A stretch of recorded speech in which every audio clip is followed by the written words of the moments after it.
rise with the sun. Step 2, get some good, some food in you. Step 3, think real hard about what you wanna be.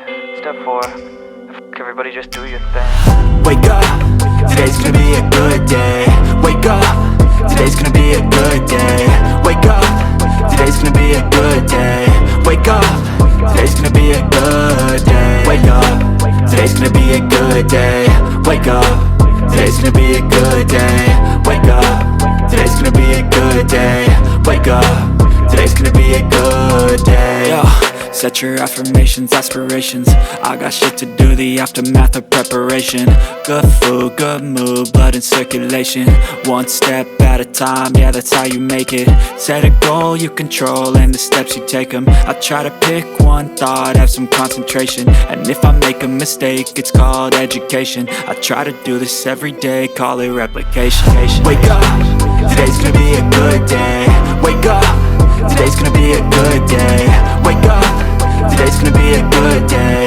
Wake up, today's gonna be a good day. Wake up, today's gonna be a good day. Wake up, today's gonna be a good day. Wake up, today's gonna be a good day.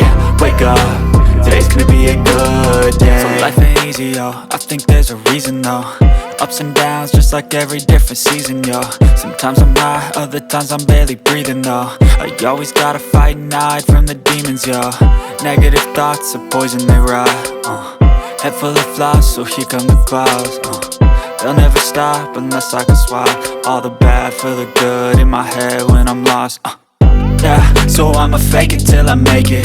Positive thoughts are overtaken, I got patience. One day at a time is how you operate a cadence. A flow, you grow, you show yourself a foundation. Stay away from all the shit that causes temptation. I know that I like to do it cause it's sensation. I live my life in my head like a narration.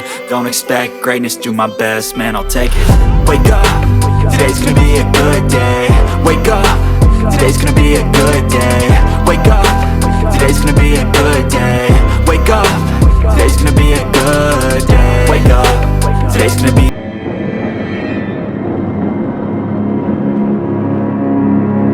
Awalnya dia bersujud mengarah kepada Gunung Merapi, berkomunikasi dengan sang penunggu Gunung Merapi.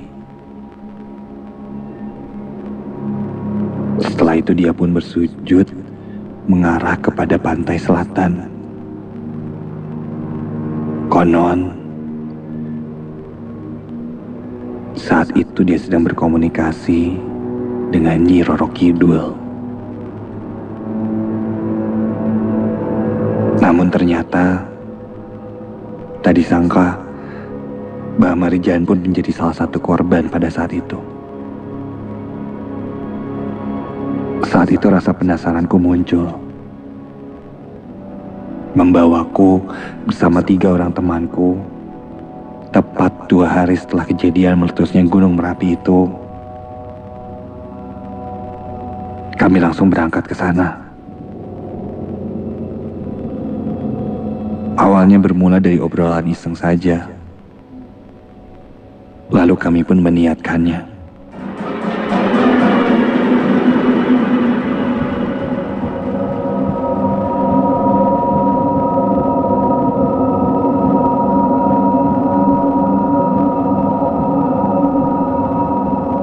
Sesampainya di sana, kami pun bertanya arah menuju gunung itu. Kami sempat ditanya-tanya. Aku pun bilang kalau kita adalah wartawan. Karena saat itu, temanku Bobby memang membawa kamera SLR. Padahal, itu untuk kita foto-foto saja di sana. Lalu kami pun ditunjukkan jalannya. Jujur, saat itu kami salah memprediksi waktu. Jadi begitu sampai di sana, waktu sudah keburu sore. Sekitar jam 5 waktu setempat. Kami pun sampai di sebuah pemukiman.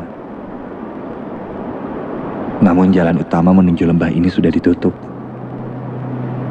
Jadi kami sedikit memutar lewat jalan lain untuk menuju ke lembah itu. sebuah jalan lain yang kiri kanannya rumah-rumah yang sudah kosong, ditinggalkan oleh pemiliknya. Dan di setiap rumah terdapat sebuah tulisan dengan papan sederhana dan tulisan yang dibuat dari cat seadanya.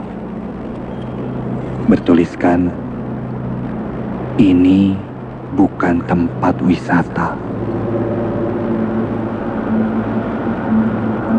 Dan papan tulisan itu terdapat di hampir setiap rumah yang berada di sana saat itu.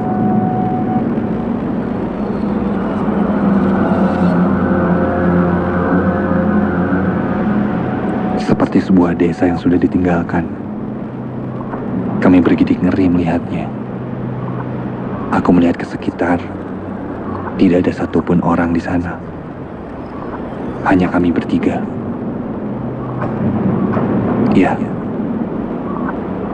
hanya terdengar langkah kaki kami bertiga yang berjalan ragu menyusuri setiap jalan menuju lembah Merapi.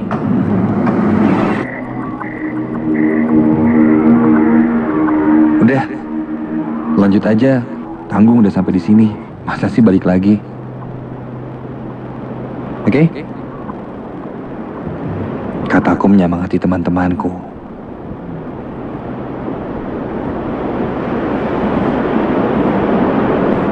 Dan akhirnya kami pun sampai di lembah itu.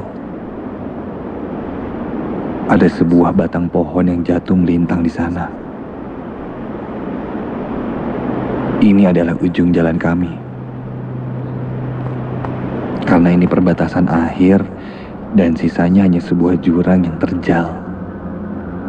Tak mungkin seseorang berdiri di sana karena sangat rapuh. Aku pun sangat berhati-hati berdiri di mulut jurang ini. Bro, foto yuk. Nih, gue berdiri di sini ya. Lo foto agak jauh aja. Lo kameranya lensa fix ya? Sip. Ini foto berdua ada. Sini bro. Aku pun berfoto berdua dengan temanku. Lalu kami saling bergantian berfoto. Sampai ketika sudah selesai menikmati pemandangan yang ada di Gunung Merapi itu, ketika akan jalan pulang, bro, gue pengen foto sendirilah di sini, itu di mulut jurang itu. Fotoin ya. Nah sini ya. Oke. Si aba-aba dong, 1, 2, 3 gitu. Sip.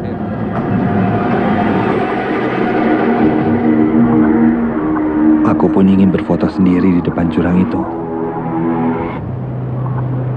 Lalu setelah itu, kami pun kembali. Karena hari sudah mulai gelap. Kami agak ngeri jika dalam keadaan gelap harus lewat rumah-rumah yang sudah kosong dan ditinggalkan itu.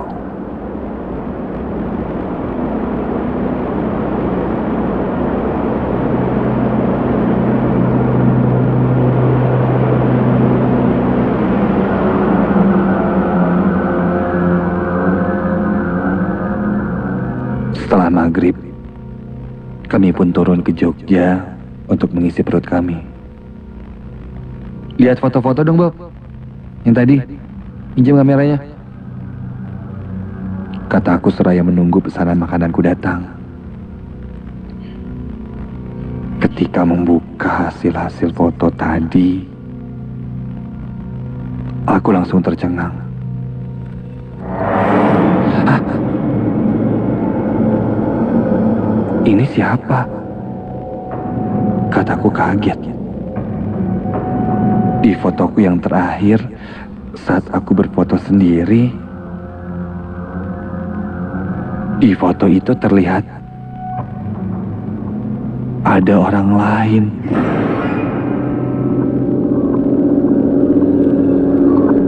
Tiga orang perempuan memakai jilbab dan berdiri setengah badan berjejer dan menengok ke arah kiri. Dengan kerudung berwarna merah keunguan, putih dan hitam. Sama sekali tidak terlihat dengan jelas wajahnya. Tapi yang sangat jelas, sejak tadi memang tidak ada orang sama sekali di jurang itu, atau bahkan di sekitar situ. Dan saat itu aku berdiri di mulut jurang. Tidak mungkin ada orang lagi di sana.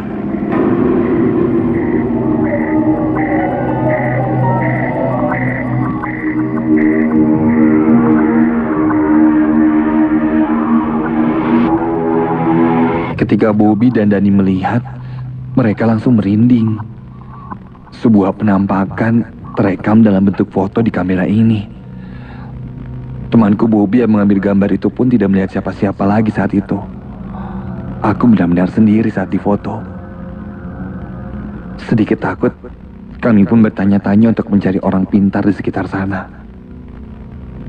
Sampai akhirnya, ketika ditanyai tentang foto itu, orang pintar itu menjawab bahwa itu sebuah peringatan. Kami tidak boleh berfoto di sana. Dan 3 perempuan itu ternyata mempunyai arti khusus. Dan warna-warna itu juga mempunyai arti dalam kepercayaan Jawa. Aku tidak begitu paham. Namun intinya adalah kami harus kembali lagi ke tempat itu dan meminta maaf. Memang saat itu kami masuk tanpa permisi. PR banget nih kalau harus balik lagi. Lo percaya nggak? Apa kita masa bodoh aja lah ya? Apain juga dipikirin? Gak mungkin juga kali ada apa-apa. Bisikku pada Bobby.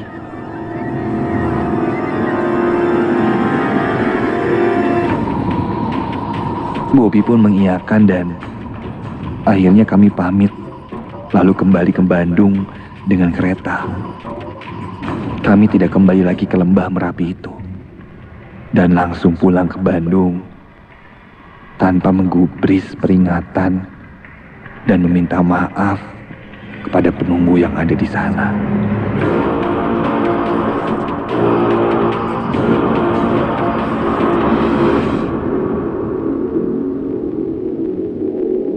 Sampai di Bandung, cerita itu menjadi sebuah oleh-oleh yang menarik untuk diceritakan. Bahkan aku masih punya bukti nyatanya.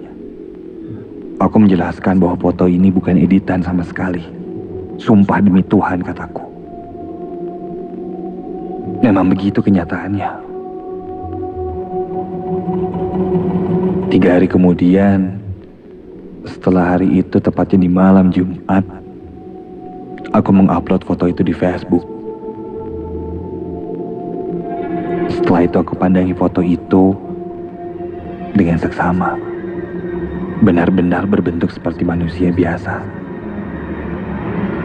Perempuan memakai kerudung. Sampai aku terhempas kaget ketika salah satu wanita berkerudung di foto itu bergerak, menolehkan mukanya ke arahku. Jantungku mendadak berdegup.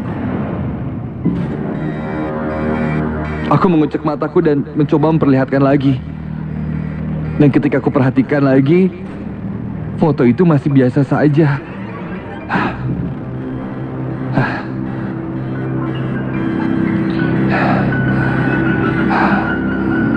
Aku mencoba mengatur nafasku. Lalu tiba-tiba ada yang mengusap leherku dari belakang. Sebuah sentuhan seperti jari jemari tangan. Perlahan aku mencoba menoleh. Ketika aku berbalik, astaga! Berdiri tepat di belakangku, 3 sosok wanita, persis seperti yang ada di dalam fotoku itu. Wajahnya pucat dan tatapannya kosong. Mereka seperti bersenandung dalam bahasa Jawa. Aku hanya terduduk kaku. Dan perlahan-lahan mereka membukukan badannya mendekatiku. Ketika perempuan itu kini merunduk dan wajahnya sangat dekat olehku dan kini sudah tepat berada di depanku. Sebuah wajah pucat pasi dengan mata yang membelalak serta mulutnya berkomat-kamit melantunkan sebuah tembang Jawa. Tercium olehku wangi yang sangat menyengat di hidungku.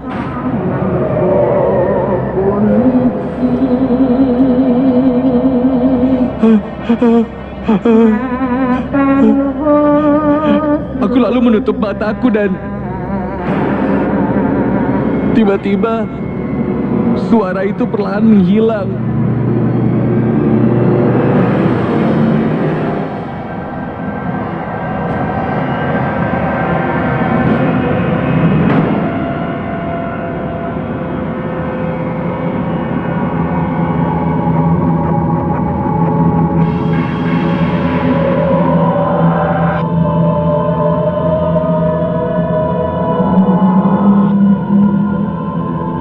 Dan ketika aku mengintip, sosok itu pun sudah memudar dan tidak ada lagi.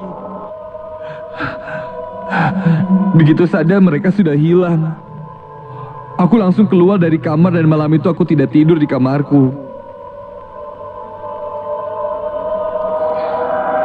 Esoknya aku bercerita pada temanku. Ternyata mereka tidak mengalami apa-apa. Hanya aku saja yang mengalami. Dan segera aku meminta Bobby menghapus foto itu. Sepertinya itu salah satu penunggu di sana yang terfoto dan tidak suka keberadaan kami. Kejadian itu pun berlalu. Untungnya sekarang aku sudah tidak mengalami apa-apa lagi. Dan kemarin temanku mengobrol tentang nightmare site dan pengalaman seram lainnya. Aku pun teringat cerita ini dan aku menulisnya. Aku teringat bahwa fotoku masih ada di Facebook. Dan sekalian saja aku cantumkan untuk ceritaku malam hari ini. Sekali lagi, tidak ada editan apapun dalam foto itu. Mungkin untuk kamu yang bisa mempunyai kemampuan untuk melihat dari sebuah gambar saja, mungkin kamu bisa jelaskan siapa mereka itu.